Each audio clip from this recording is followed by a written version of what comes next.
Assalamualaikum warahmatullahi wabarakatuh, sobatku. Heboh sekali di media massa tentang ya cercaan, ada maki-makian lah di komentarnya netizen tentang perdebatan antara nomor satu, 2, dan 3 untuk calon presiden kita di debat pertama di 12 Desember 2023. Pertanyaan mendasar kita adalah, kita sebagai warga negara, siapa yang harus kita pilih? Dari 3 calon itu siapa yang harus kita pilih? Nomor satu, nomor 2, atau nomor 3? Jika Anda memilih nomor satu, atau Anda memilih nomor 2, atau Anda memilih nomor 3, berdasarkan apa Anda memilih? Apakah pilihan itu sudah rasional? Nah, sekarang saya ingin menyampaikan bagaimana menjadi pemilih yang rasional. Untuk menjadi pemilih yang rasional, Anda harus keluar kotak dulu. Itu hal pertama yang harus Anda lakukan. Ya, katakan Anda berada dalam satu lingkaran, katakan itu partai, organisasi, atau di dalam lingkungan-lingkungan yang bersifat dogmatis, ya kan? Anda keluar dulu dari kungkungan-kungkungan itu. Anda posisikan diri Anda sebagai pengamat. Lalu Anda melihat dengan objektif keadaan di luar sana. Setelah itu, Anda menilai. Yang pertama, Anda harus menilai visi dan misi daripada calon presiden kita. Yang kedua, Anda menilai program kerja. Yang ketiga adalah pribadi calon itu sendiri. Baik calon itu yang diusung oleh partai atau calon yang meminta sendiri untuk dimajukan menjadi calon presiden. Nah, 3 hal itu adalah menjadi pertimbangan.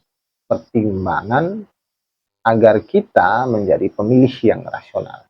Ya, katakan pertimbangan pertama adalah visi misi. Visi misi ini bagaimana? Untuk apa?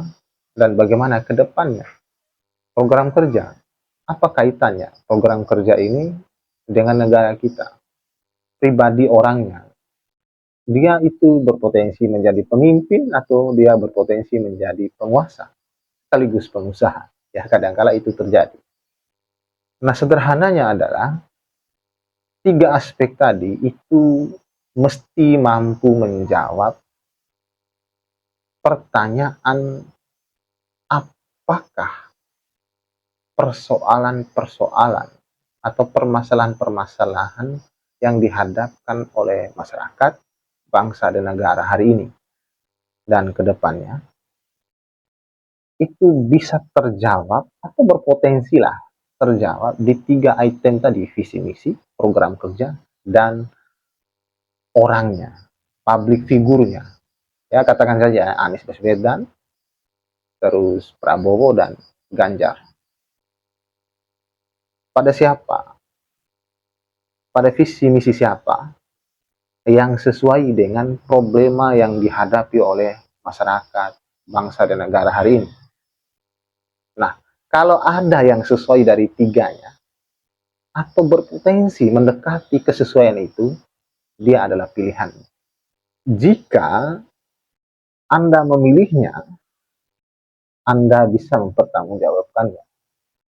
Nah, jika Anda memilih bukan berdasarkan 3 aspek tadi, visi misi, program kerja, dan penilaian tentang orangnya, tetapi Anda memilih berdasarkan kesamaan, berdasarkan keyakinan secara umum, keyakinan adat istiadat, atau berdasarkan pengaruh masyarakat umum di lingkungan Anda adalah pilihan atau pemilih dalam kategori yang irasional atau menggunakan emosional.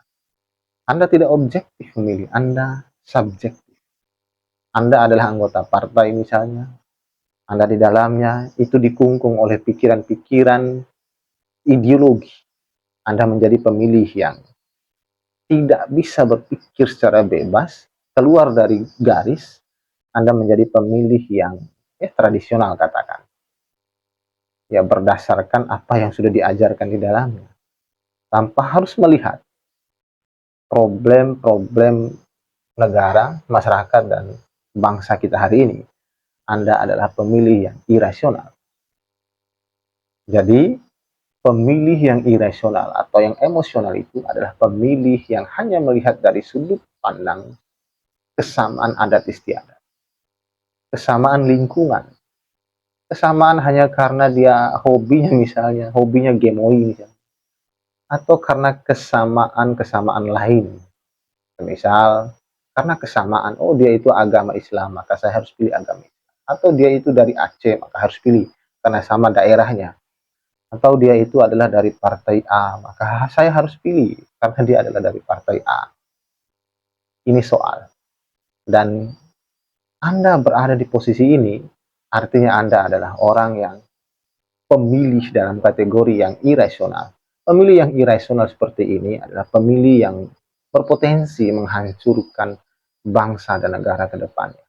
Jadi, saran saya, jadilah pemilih yang rasional, di mana memilih itu merdeka, Anda keluar dari garis kotak, Anda melihat dari 3 aspek. Yang pertama adalah tentang bagaimana visi misinya, tentang bagaimana program kerjanya, dan bagaimana orang. Lalu Anda sesuaikan dengan problem-problem yang terjadi di negara kita hari ini.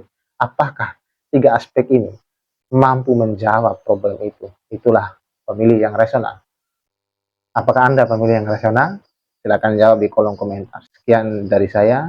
Saya akhiri. Billahi taufiq wal hidayah. Wassalamualaikum warahmatullahi wabarakatuh.